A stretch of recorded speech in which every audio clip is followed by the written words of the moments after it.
தமிழக வெற்றி கழகத்தை கொஞ்சம் வாழ விடுங்க. என்ன இவனுங்க தர டிக்கெட் ரேஞ்சுக்கு இறங்கி கெஞ்ச ஆரம்பிச்சிட்டானுங்க.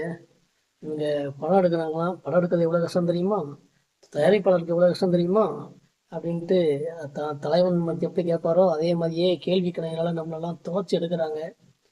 அது எவ்வளோ கஷ்டம் தெரியுமா, அதனால எங்களை ஆள விடுங்க, தாவைக்காவை வாழ வைங்க, எங்களை கொஞ்சம் ஆள விடுங்க, அமைதியா இருங்க அப்படிங்கிறார். தலைவன் எவ்வளியோ தொண்டனும் அவ்வளியே என்பதை நிரூபித்திருக்கிறார் இந்த சாரி இந்த என்ன சொல்றதுன்னு தெரியலையே, காக்கான்னு சொல்றதா தற்கொலைன்னு சொல்றதா அணில்னு சொல்றதான்னு தெரியல.